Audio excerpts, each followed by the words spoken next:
Hey guys, how you going? Hope you're all doing very well. This evening I'm going to be doing another movie review, so hopefully you find this one interesting. This movie is a dark comedy from Norway, Norwegian language English subs, released in the year 2021, directed by Noomi Rapace, and this film is called The Trip. So The Trip is about a married couple. They have marital issues, so they decide to go for a weekend getaway at a remote cabin in order to try and rebuild their marriage. But what the wife doesn't realise is that the husband is going to use this getaway as an opportunity to get rid of her forever. He sees her as the root of all these problems. He's very unhappy, and he believes his happiness will come once she's out of the picture. But unfortunately for the husband, nothing is ever that easy, because when they get to the cabin, complications arise that's really going to put the cat amongst the pigeons and result in a very, very bloody outcome. So what that outcome is something you're going to have to find out for yourself, because that's as far as I'm going with my synopsis. Now my thoughts on The Trip. I didn't even know this movie existed, and that's both exciting and also quite alarming. Exciting in the fact that it is a Noomi Rapace film. Noomi Rapace created Dead Snow and Dead Snow 2 that are actually cult classics, and they were movies that really made me a fan of this guy. But alarming for the fact that since the coronavirus pandemic, when these streaming services have taken on these bigger directors, a lot of these movies have gone under the radar. So if I didn't really stumble upon this by accident, I really wouldn't have known Noomi Rapace had made another movie. And so marketing obviously isn't going to be as good as it was before the virus, but hopefully in the future it picks up again, because these higher rated directors really deserve a lot more attention. They have to keep their fan base notified as to when their next project is coming along. And so that is an alarming aspect of the streaming service, but I'm still excited to know that these movies are out there that can come onto my radar and really surprise me. So The Trip not only has Noomi Rapace as the director, but also Noomi Rapace as one of the main characters. Noomi Rapace is a fantastic Swedish actress. She really has the worldwide recognition that she deserves.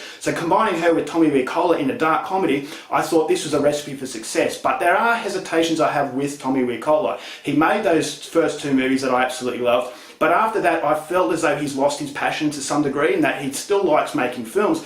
The first two horror films that he made were absolutely fantastic. They actually felt as though this was a director who was trying to get his name out there, so he's trying really hard to do that. But now that he's got his name out there, now that he's got his fan base, he's taking it for granted a little bit, because his other movies haven't quite had that passion. They are a little bit lackluster, although they're very entertaining and they have a lot of effort behind them. They're not quite as desperate as Dead Snow and Dead Snow 2 were, in desperation that created such a great experience. And so each movie could be a last, and that's what great directors do, is that their next movie, they actually want to keep that standard at a very high level, whereas I believe, to me, Noomi Rapace has lowered that level to some degree. He isn't making really bad movies, but he hasn't really elevated it to what he actually started. And that's M. Night Shyamalan's problem. I believe that he got that fan base through The Sixth Sense, but a lot of his other movies haven't had that high bar set, because of the fact, I believe, that a lot of these directors take for granted that they've made it as a director, therefore they don't have to try as hard. So that was my skepticism coming into The Trip.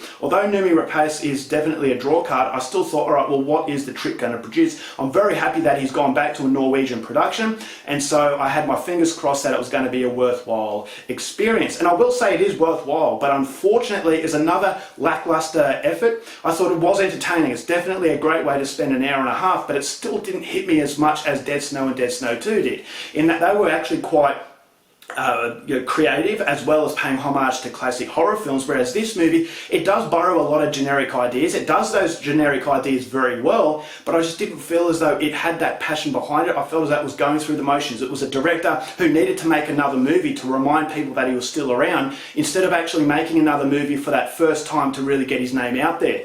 And so this is the difference between good directors and great directors. Great directors always direct their next movie as though their life depends on it, whereas The Trip definitely didn't have that life depends on it attitude. It had the run-of-the-mill attitude. It was recycling stuff that has been done before. So that's something I'll go into a little bit later, a little bit more in depth a little bit later. But what I liked about the Trip is that it is very funny, it's very black, and it is very gory, and the gore effects are really well done. I was actually surprised by how gory it is. I shouldn't be surprised, because Noomi Rapace makes very gory horror films, but this movie, I didn't expect it to be as bloody as it was, and I really enjoyed it. I reveled in the absolute carnage that comes about when this couple get to this remote cabin. So there is a level of predictability in there, because, as I said, it does generic sort of formulas, but I thought as though that generic and predictable formula, it was done so well that you can forgive it. Is that you go down on that ride of just sheer carnage. You're not quite sure how people are going to come to their death.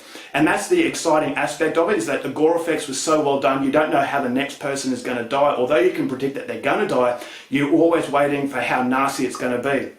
And that's something that really gory horror films can do, is that they don't have great stories and they don't have great characters, but they can have really good gore scenes, and that can actually keep you watching from start to finish, which is ultimately what The Trip does. I thought Noomi Rapace's performance as this wife was actually quite decent. She's a beautiful woman, and she actually has quite a nasty side to her in this film. And I thought it's always good to see her on screen. It wasn't a great performance, it wasn't a great character, but I still thought that was a lot of fun. It's a very caricature style of film, and there are some villains in the movie that come into it that I thought were very caricature, very, very generic, but I still thought as though it added to the carnage. And so this is what the film is. You want to see horrible things happen to horrible people, and it's done in a way that's a lot of fun. It's very dark humour, and that dark humour, once again, is what Norway knows best. So production-wise, it was absolutely fantastic. The setting was fantastic, and just the way that the practical effects were used, it showcases that directors out there still have the talent to make gore effects in a practical way as opposed to CGI.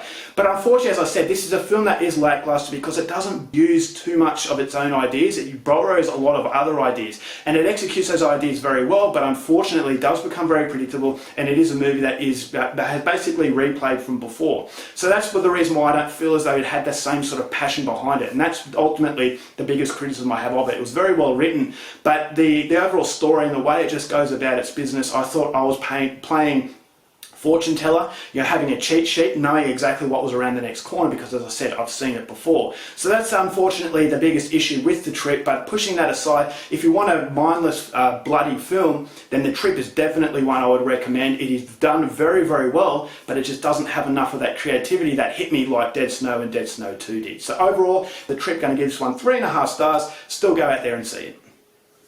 Alright guys, that's it for my review. Hope you enjoyed it. Till next time, keep watching movies, and I'll see you later. Bye.